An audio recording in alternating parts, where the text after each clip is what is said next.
Bonjour et bienvenue sur Philosophie et Vie. Aujourd'hui, nous allons nous pencher sur une idée fondamentale de l'existentialisme. L'existence précède l'essence, une citation emblématique de Jean-Paul Sartre. Pour saisir pleinement cette affirmation, il est essentiel de comprendre les notions d'essence et d'existence, selon Sartre.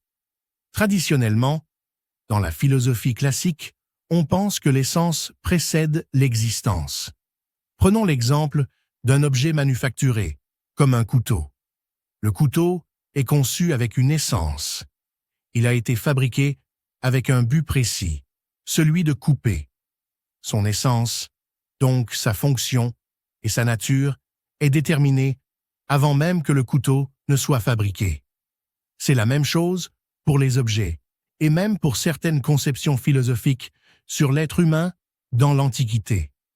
Sartre, en revanche, renverse cette idée dans le cadre de l'existentialisme. Pour lui, dans le cas des êtres humains, l'existence précède l'essence. Cela signifie que nous ne naissons pas avec une nature prédéfinie ou une essence fixée. Contrairement à un couteau, nous n'avons pas une fonction ou une nature spécifique qui nous est imposée avant notre existence.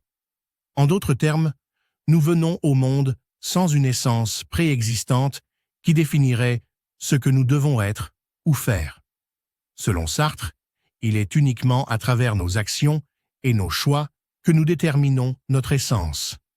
Nous sommes libres de choisir qui nous voulons devenir, et c'est cette liberté qui constitue la base de notre existence. Par exemple, une personne peut choisir de devenir un artiste, un scientifique ou un activiste. Ces choix façonnent son identité et son essence au fil du temps. Nous ne sommes pas simplement définis par une nature fixe, mais par les décisions que nous prenons et les valeurs que nous choisissons de suivre. Cette vision a des implications profondes. Elle nous donne une immense liberté, mais aussi une grande responsabilité.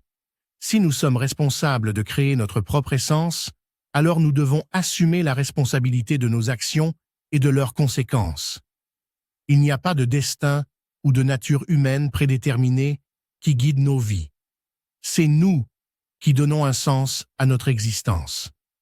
En résumé, lorsque Sartre dit que l'existence précède l'essence, il souligne la primauté de la liberté et de la responsabilité individuelle dans la construction de notre identité. Nous sommes les architectes de notre propre vie, et c'est à travers nos choix que nous façonnons notre essence. Merci d'avoir regardé. Si cette réflexion vous a inspiré, abonnez-vous pour ne pas manquer nos prochaines vidéos sur philosophie et vie. À très bientôt pour une nouvelle exploration philosophique.